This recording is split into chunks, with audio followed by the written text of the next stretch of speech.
সবাইকে স্বাগত দীপ্ত সন্ধ্যার সংবাদে। সাথে রয়েছে দোলা ডলরের। শুরুতেই জানাবো সংবাদ শিরোনাম। ইন্টারনেট বন্ধ করে হত্যা, জয় ও পলকের বিরুদ্ধে বিচার শুরু, গুমের মামলায় সাক্ষ্য গ্রহণ। ঢাকা সহ সারা দেশে প্রতীক বরাদ্দ পেলেন প্রার্থীরা। 298 আসনে লড়বেন 1973 জন। টি-20 বিশ্বকাপ খেলতে ভারতেই যেতে হবে বাংলাদেশকে, সিদ্ধান্ত নেওয়ার সময় একদিন।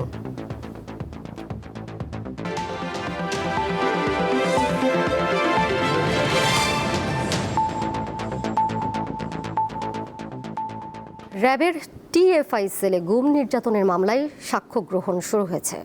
এদিকে জুলাই আন্দোলনে ইন্টারনেট বন্ধ ও হত্যার নির্দেশের অভিযোগে সজীব ওয়াজেদ জয় ও জুনায়েদ আহমেদ পলকের বিরুদ্ধে অভিযোগ গঠন করে বিচার শুরুর আদেশ দিয়েছে ট্রাইব্যুনাল। বুধবার সকালে সবুজ রঙের বিশেষ প্রিজন ভ্যানে ট্রাইব্যুনালে আনা হয় 10 সেনা কর্মকর্তাকে। টিএফআই সেলে গুম ও নির্যাতনের ঘটনায় মানবতা বিরোধী অপরাধের মামলায় অভিযুক্ত এই 10 জন ক্ষমতাচ্যুত প্রধানমন্ত্রী শেখ হাসিনা এবং সাবেক ও বর্তমান সেনা কর্মকর্তা সহ 17 জনের বিরুদ্ধে এদিন সূচনা বক্তব্যের মাধ্যমে শুরু হয় মামলার সাক্ষ্য গ্রহণ। প্রথম দিন সাক্ষ্য দেন টিএফআই সেলে গুমের শিকার মীর আহমেদ বিন কাশেম। গুমের সময়ের নির্মমতার কথা আদালতে তুলে ধরেন তিনি। এই বিচারের মধ্য দিয়ে বাংলাদেশে গুমের যে কালচার, যেটা গত 17 বছর ধরে চালানো হয়েছিল এবং এটা পৃথিবীর বর্বরতম অপরাধগুলোর একটি, সেই অপরাধের একটা ইতি ঘটানো চেষ্টা হবে এই বিচারের মাধ্যমে।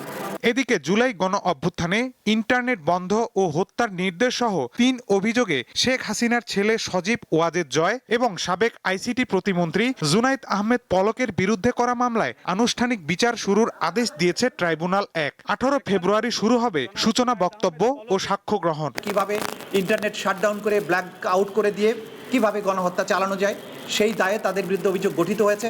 তাদের বিরুদ্ধে প্রথম সাক্ষী উপস্থাপনের মধ্য দিয়ে এই বিচার প্রক্রিয়াটাও একটি পরিণতি পাবে এবং তারা যে অপরাধ করেছেন বাংলাদেশের জনগণের উপরে, সেই অপরাধের প্রায়শ্চিত্ত তাদেরকে করতে হবে আইনি প্রক্রিয়ার মধ্য দিয়ে।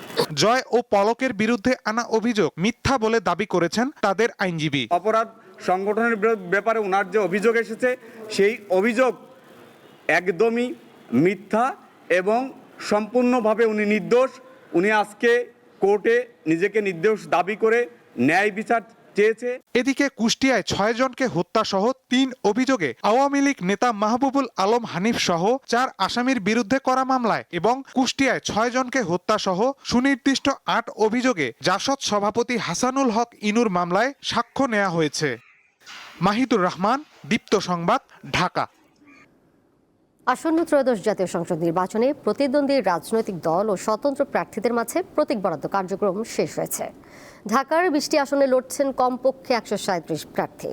ঢাকা বিভাগীয় কমিশন কার্যালয়ে ঢাকা 13 ও 15 আসন বাদে 4 থেকে 18 আসনের মোট 13টিতে প্রতীক বরাদ্দ দেওয়া হয়। এর মধ্যে ঢাকা 4 আসনের বিএনপি, জামায়াত ও ইসলামী আন্দোলনের প্রার্থী প্রতীক বরাদ্দ পেয়েছেন। ঢাকা 9 আসন থেকে আলোচিত স্বতন্ত্র প্রার্থী তাসনিম যারা পেয়েছেন ফুটবল প্রতীক। এবারের নির্বাচনে 298টি আসনে মোট 50টি রাজনৈতিক দল অংশ নিচ্ছে। এর মধ্যে স্বতন্ত্র প্রার্থী রয়েছেন শতাধিক। তেমনি জোটভিত্তিক নির্বাচনী আসনে অংশ নিচ্ছে অনেক রাজনৈতিক দল।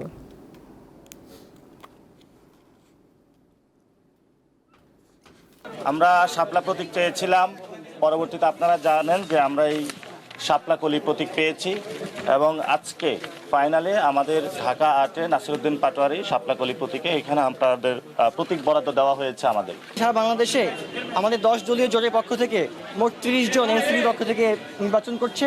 সে 30 জন সারা বাংলাদেশে কিন্তু শাপলা কলি প্রতীকে নির্বাচন করবে। আমাদের ত্রয়োদশ জাতীয় সংসদ নির্বাচনের আজকে আমরা আনুষ্ঠানিকভাবে 3য় ধাপে পদার্পণ করছি। আমাদের বিভিন্ন রাজনৈতিক দলের এবং প্রতিদ্বন্দ্বী প্রার্থী যারা আছেন তাদের যে আনুষ্ঠানিকভাবে আমরা আজকে প্রতীক বরাদ্দের দিন ধার্য ছিল। আমরা এখন পর্যন্ত বেশ কয়েকটি আসনের প্রতীক বরাদ্দ করেছি, আরও বেশ কয়েকটি বাকি আছে। আমরা নির্ধারিত সময়ের ভিতরে ইনশাল্লাহ শেষ করতে পারবো। ঢাকার পাশাপাশি সারা দেশেও প্রার্থীদের মাঝে প্রতীক বরাদ্দ দেওয়া হয়েছে। চট্টগ্রামের 16টি আসনে বিভিন্ন দলের প্রার্থীদের প্রতীক বরাদ্দ দেওয়া হয়। জেলা রিটার্নিং অফিসার ও জেলা প্রশাসক 11টি আসন এবং বিভাগীয় কমিশনার কার্যালয়ে রিটার্নিং অফিসার ও বিভাগীয় কমিশনার নগরীর 5টি আসনে প্রার্থীদের মধ্যে প্রতীক বরাদ্দ দেন। নোয়াখালীর 6টি নির্বাচনী আসনে বিএনপি, জামায়াত ও এনসিপি সহ বিভিন্ন দলের 47 জন প্রতিদ্বন্দ্বী প্রার্থীর মধ্যে প্রতীক বরাদ্দ দেওয়া হয়েছে। একইভাবে নোয়াখালীতেও শেষ হচ্ছে প্রতীক বরাদ্দ কার্যক্রম। জেলা রিটার্নিং কর্মকর্তা সকালে নোয়াখালী 1 আসনে 7 জন প্রতিদ্বন্দ্বী প্রার্থীকে প্রতীক বরাদ্দ দেন। ফেনীর 3টি আসনে 26 প্রার্থীর মাঝে প্রতীক বরাদ্দ দেন রিটার্নিং কর্মকর্তা। এর মধ্যে ফেনী 1 আসনে 7 জন, ফেনী 2 আসনে 11 জন, ফেনী 3 আসনে 8 জন প্রার্থীকে প্রতীক বরাদ্দ দেওয়া হয়।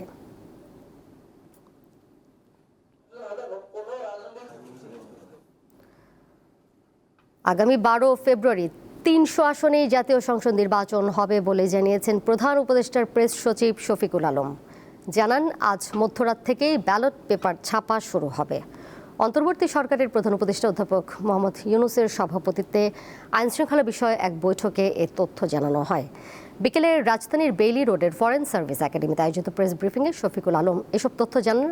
তিনি নির্বাচন কমিশনের সচিবের বরাত দিয়ে জানান, পাবনা 1 ও পাবনা 2 নিয়ে সৃষ্ট জটিলতা দূর হয়েছে, তাই 300 আসনেই নির্বাচন হবে। প্রেস সচিব বলেন, আসন্ন সংসদ নির্বাচন ও গণভোটে মোট 6 কোটি 48 লাখ পুরুষ ভোটার এবং নারী ভোটার 6 কোটি 28 লাখ 200 জন। এবারের ভোট কেন্দ্র 42,779টি এবং বুথ থাকবে 2,47,499টি।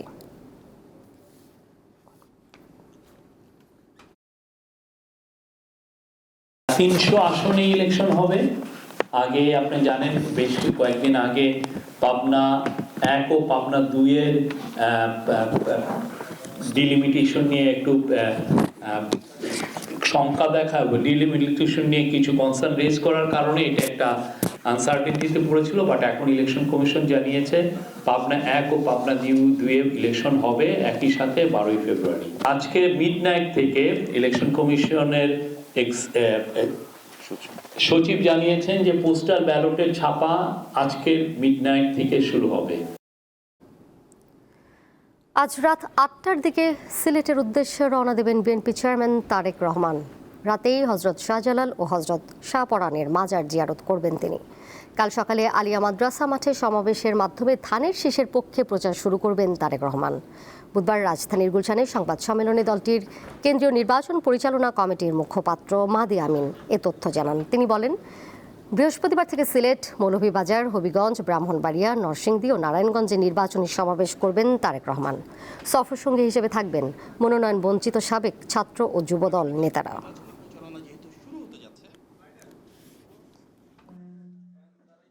নির্বাচনী প্রচারণা শুরুতেই বিএনপির পক্ষ থেকে একটি নির্বাচনী থিম সং উন্মোচন করা হবে। আজ রাত 12টা 1 মিনিটে অর্থাৎ 22শে জানুয়ারি নির্বাচনী প্রচারণা সূচনা লগ্নে ঢাকার লেকশোর হোটেলে থিম সংটি উদ্বোধন করবেন আমাদের কেন্দ্রীয় নির্বাচন পরিচালনা কমিটির সদস্য সচিব এবং বিএনপির সিনিয়র যুগ্ম মহাসচিব জনাব রুহুল কবির রিজভী। আজ রাত 8টা 15 মিনিটে বিমানযোগে সিলেটে পৌঁছাবেন। গভীর রাতে হজরত শাহজালাল রহমতুল্লাহি আলাইহি সাল্লাল্লাহু আলাইহি ওয়াসাল্লামের মাজার জিয়ারত করবেন এবং আগামীকাল সকালে সিলেট আলিয়া মাদ্রাসা মাঠে নির্বাচনী সমাবেশে যোগদান করবেন। বিএনপি চেয়ারম্যান তারেক রহমান আগামীকাল সিলেট থেকে হবিগঞ্জে যাবেন।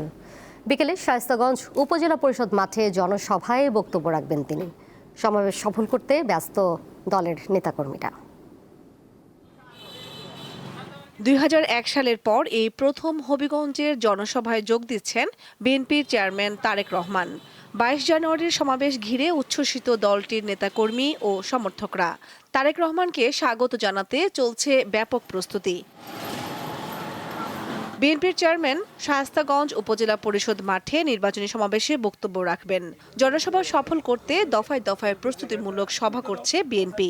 বসে নেই ছাত্রদল, যুবদল, স্বেচ্ছাসেবক দল সহ বিএনপির অন্যান্য অঙ্গ সংগঠন। যদি হবিগঞ্জের প্রতি সফলতা থাকে তাহলে হবিগঞ্জের উন্নয়ন সহ সমস্ত কাজে হস্তক্ষেপ থাকবে এবং কাজগুলো এগিয়ে যাবে। আমরা জাতীয়তাবাদী ছাত্র দলের পরিবার যারা আছে সারা হবিগঞ্জের সকল নেতৃবৃন্দ আমরা আসলে আনন্দিত।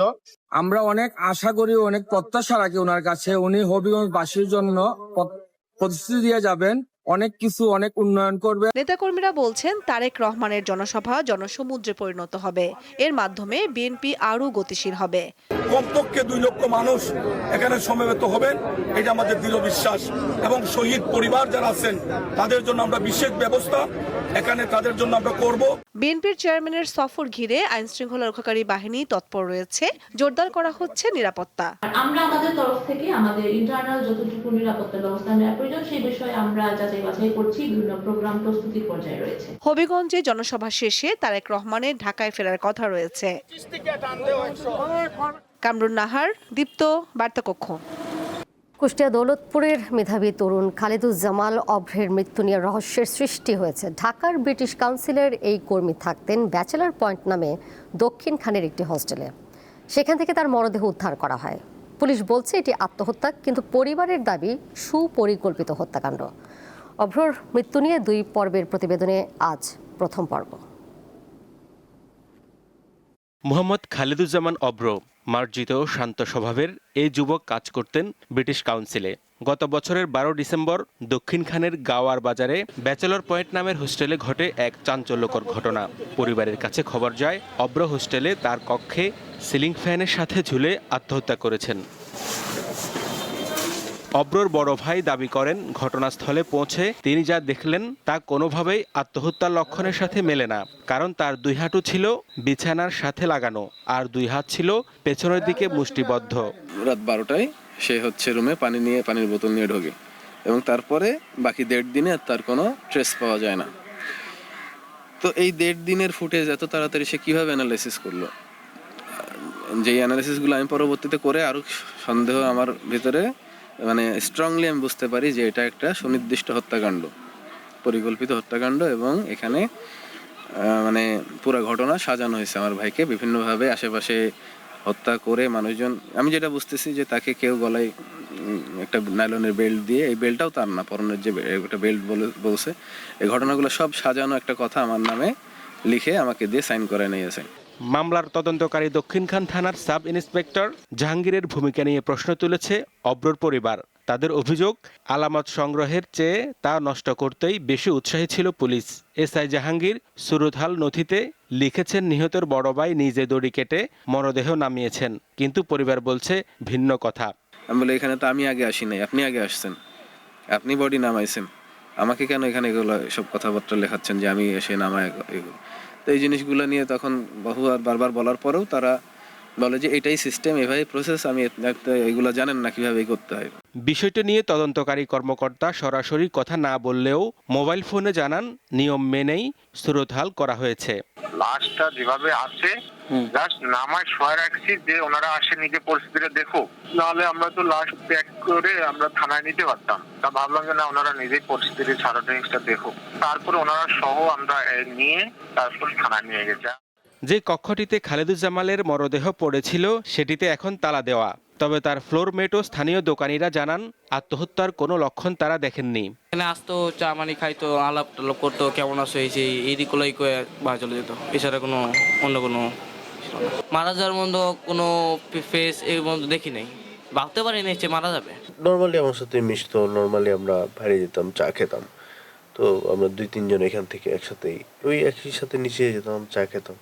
উনি কোনো সময় আসলে মেনশন করেন নাই যে আসলে সুইসাইড করার জন্য কোনো সিচুয়েশন বা কোনো প্রেশারের মধ্যে উনি আছেন বা কিছু। খালেদুজ্জামাল অভ্রর মৃত্যু নিয়ে হোস্টেল কর্তৃপক্ষ সন্দেহজনক আচরণ করছে এমন অভিযোগ পরিবারের। অবশ্য তা অস্বীকার করেন প্রতিষ্ঠানের প্রধান উপদেষ্টা। এখানে তো অনুমোদিত ব্যক্তি ছাড়া কেউ কিন্তু থাকতে পারে না, প্রথম বিষয়। বাহির থেকে কেউ কিন্তু সহজে আমার এখানে ঢুকতে পারবে না। আমার 3 লেয়ারের সিকিউরিটি এখানে আছে, গেটের লোক থাকে, 4 তলাতে লোক আছে, আবার গেট তারটা আলাদা। সো বিষয়টা হচ্ছে যে বাহিরে যদি কিছু হয়ে থাকে বা কারোর সাথে তার কোনো কন্ট্রাডিকশন হয়ে থাকে সেটা তো আমাদের জানার কথা না, বাট আমার জানা মতে তার ভেতরে কোনো মেম্বারদের সাথে, যেহেতু সে 5 মাস ধরে এখানে আছে, তার সাথে কিন্তু খারাপ সম্পর্ক ছিল না কারোর সাথে। খালেদুজ্জামাল অভ্রর বাবা বদিরুজ্জামান স্বপন কুষ্টিয়া 1 দৌলতপুর আসন থেকে বাংলাদেশ ইসলামী ফ্রন্টের টিকেটে ত্রয়োদশ জাতীয় সংসদ নির্বাচনের প্রার্থী। রাজনৈতিক কারণে অভ্রকে হত্যা করা হয়েছে কিনা এই বিষয়ে গুরুত্ব দিয়ে মামলাটি তদন্তের দাবি তার পরিবারের। পরিবার এখন ন্যায় বিচারের আশায় দ্বারস্থ হয়েছেন ডিএমপি কমিশনারের। তাদের দাবি এটি আত্মহত্যা নয়, বরং একটি পরিকল্পিত হত্যাকাণ্ড। ফরেনসিক আলামত সংরক্ষণ না করা এবং সন্দেহভাজনদের জিজ্ঞাসাবাদের আওতায় না না কেবলই অবহেলা, নাকি এর পেছনে লুকিয়ে আছে অন্য কোনো রহস্য। পুলিশই সেই রহস্য উন্মোচন করবে এমন প্রত্যাশা খালিদুজ্জামালের পরিবারের। হেদায়েতুল্লাহ সীমান্ত, দীপ্ত সংবাদ, ঢাকা। এবারে জানাবো খেলার খবর। টি-20 বিশ্বকাপে বাংলাদেশ ভারতে না খেললে বিকল্প দল নেওয়ার কথা জানিয়েছে আইসিসি। বোর্ড সভা শেষে এমন সিদ্ধান্তের কথা জানিয়েছে আইসিসি। 2026 আইসিসি টি-20 বিশ্বকাপের বিষয়ে চূড়ান্ত সিদ্ধান্ত জানাতে বাংলাদেশকে একদিন সময়ও দিয়েছে আইসিসি। নিরাপত্তা শঙ্কায় বাংলাদেশ ক্রিকেট বোর্ড ভারতে দল না পাঠানোর সিদ্ধান্ত জানানোর পর আজ এ নিয়ে আইসিসি বোর্ড সভায় ভোটাভুটি হয়। ভোটে বাংলাদেশের জায়গায় টি-20 বিশ্বকাপে বিকল্প দল নেওয়ার সিদ্ধান্ত হয়। তবে সেটি কার্যকরের আগে বিসিবিকে বাংলাদেশ সরকারের সঙ্গে আলোচনা করে চূড়ান্ত সিদ্ধান্ত জানাতে বলা হয়েছে। এজন্য একদিন সময় দেওয়া হয়েছে বিসিবিকে। শেষ করব দীপ্ত সন্ধ্যার সংবাদ, যাবার আগে শিরোনামগুলো জানিয়ে দিব আরও একবার। ইন্টারনেট বন্ধ করে হত্যা, জয় ও পলকের বিরুদ্ধে বিচার শুরু, গুমের মামলায় সাক্ষ্য গ্রহণ। ঢাকা সহ সারা দেশে প্রতীক বরাদ্দ পেলেন প্রার্থীরা, 298 আসনে লড়বেন 1973 জন। টি-20 বিশ্বকাপ খেলতে ভারতেই যেতে হবে বাংলাদেশকে, সিদ্ধান্ত নেওয়ার সময় একদিন।